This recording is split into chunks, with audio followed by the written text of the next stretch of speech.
Finance plays a critical role in business, and most businesses will need a startup capital.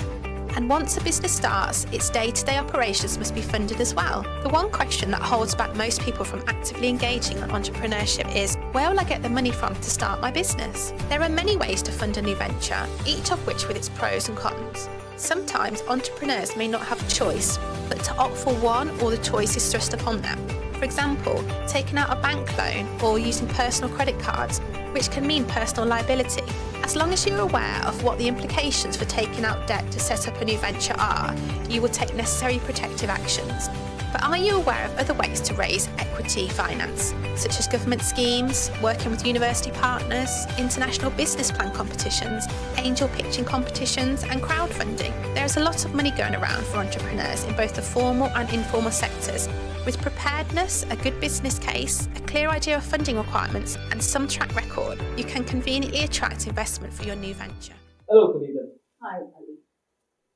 Now, how do you estimate startup costs for your venture? As an entrepreneur, you need to carefully estimate startup costs for your new venture. First, think about the capital costs, like money needed to purchase equipment, machinery, setting up your premises, or vehicles you will need for distribution activity. Entrepreneurs often resort to bootstrapping, that is, using creative ways to use other people's assets for as long and as often as possible. For example, you could borrow equipment for production. Try and think of ways to come up with cheaper alternatives. Do you really need a delivery van? Can you do with a cycle and a trailer or a motorcycle? Get multiple quotations, negotiate prices down, and consider buying secondhand. Other one-time costs before launching your business are things like registration fees, accountant fees, legal fees, insurance, and costs of setting up a business phone connection. Finally, you need to work out your working capital requirements. That's for your day-to-day operations.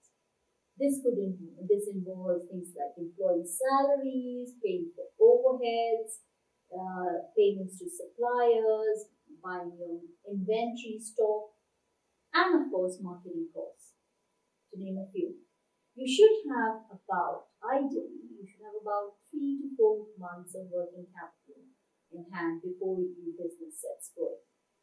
By adding all these costs together, you can arrive at the total amount of funds needed to start up your venture.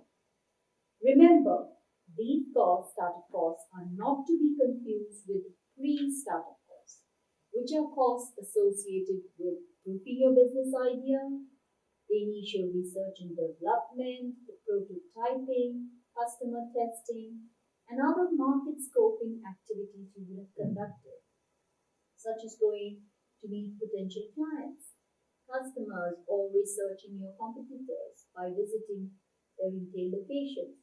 The idea is to keep these pre-startup costs to zero or very low minimum so that they don't have any net financial impact on you. Because suppose your idea is not deemed viable for implementation, then you won't lose out. Why do new ventures find it difficult to borrow money from banks? It's true that most new ventures struggle to borrow money from banks and other lending institutions. Banks perceive new ventures as risky borrowers, as there's a high rate of failure among startups. If a new venture that has borrowed money fails, it means that there's a loan default for the bank, and the bank would lose out. And banks are in the business of making money through lending. They expect the loan amount to be repaid back to them with interest. So they prefer loaning to more established, medium, and larger businesses where the owners have an established track record rather than new entrepreneurs without a track record. Bankers will consider things like the entrepreneur's credit history, their education background, their business experience. They often demand a collateral or additional security such as a guarantee in case there is a default. Due to these these requirements and the very nature of lending, which puts the interest of the lender before the venture, entrepreneurs struggle to convince bankers to lend at the initial startup phase of the venture. Puneeta, what are some of the risks of taking on debt finance, such as a startup loan? As an entrepreneur, you will need to make an honest judgment about whether realistically speaking, you would be able to repay your outstanding loan with interest in the time that you've been asked to repay. You'll have to pay back the money you borrow, and you will be legally obliged to do so. And if you fail, there will be personal consequences. Even late repayments will be penalized with fines and accrued interest payments. And there are consequences for a loan default. Other consequences like you will have to declare personal or business bankruptcy, which will negatively impact your ability to borrow more money in the future.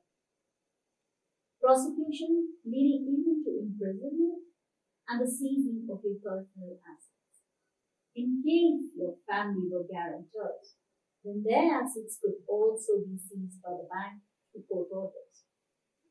If your business is registered though, and rather than you taking personal liability for the loan, your business can take the loan as a legal person. Then you have limited personal liability in case of a bank loan default in proportion to the ownership stake in your business. It's highly recommended that you seek professional advice before agreeing on any terms and conditions of bank credit. Now, what are the most important things to consider when raising equity finance for a startup? Ali, we should consider two important things about equity finance. First, each time you raise equity finance, you are diluting your ownership stake in your own new venture. Basically, you're selling your ownership stake to equity financiers who are buying a chunk of your venture for an agreed price. If you sell off, say, over 50% of your venture, then you are losing control of your venture, which means if financiers want, they can replace you. If they're not happy, for example, with your performance, or they win a majority to vote to sell your company, which could be against your wishes. The second thing you need to remember is equity finances are looking for a clean exit post their investment, few years post their investment. So their decision to invest will be based on your ability to deliver on profit generation commitment that you have made. You need to have a plan in place right from the start, even before you pitch to them. And how will you ensure that they have a clean exit so you can regain ownership and control of your new venture, if that is what you wish? Are there any financing mechanisms prevalent exclusively in developing and emerging economies? Yes, developing and emerging economies have their own unique investment mechanisms. For example, microfinance, impact investment, and other non-traditional interest-free loan schemes. We know a little about the work of Grameen Bank and many other microfinancial institutions in the developing world. Of late, of course, we have got more options like social venture capital, or SVC, which is becoming available. This is a bit like traditional venture capital, but the difference lies in the amounts of the investment made, which are much smaller compared to your traditional venture capitalists who don't do less than $1 million deals. So SVCs are generally target rural communities, and they fund micro to small businesses that have the potential to grow and scale quickly. And there is great success. We know that, for example, Avishkar in India, which is a well-established social venture capitalist, there is over a 95% successful exit, which means that in 95% of the cases in which Avishkar has invested, they have got back their investment with extensive profits after after a few years.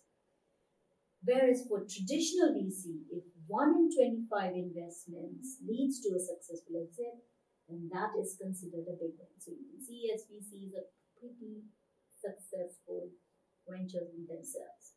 In Pakistan, for example, you have other non-traditional financing schemes like the Warwick Foundation, a very different form of financing which is based on the Islamic principles of charity, which we call Qarz-e Hasan, or an interest-free godly loan for the pleasure of God. Akhuwat means brotherliness, and the mechanism relies on mutual trust and social pressure. Financing is exclusively for business startup or expansion, anything that would lead to employment generation for communities. One of the ways financing applications are processed in Upward is after the Friday prayers in the village mosque. A member of the staff from Upward would be seated in the mosque, and applicants would swear with God as a witness that they would return the amount received in the stipulated time frame. The mosque's imam would need to vouch for the honesty of the application, and so would 2 village elders. No interest is charged for this forum. The applicant, should they wish, can return more back in the form of extra charity when they succeed to help others like them. In 98% of such cases, the applicants not only return the original amounts, but they also return large sums beyond that original amount. So, see, there are other non-traditional financing mechanisms which can be tapped into in your own countries. Thank you very much, Panita. Thanks, sir.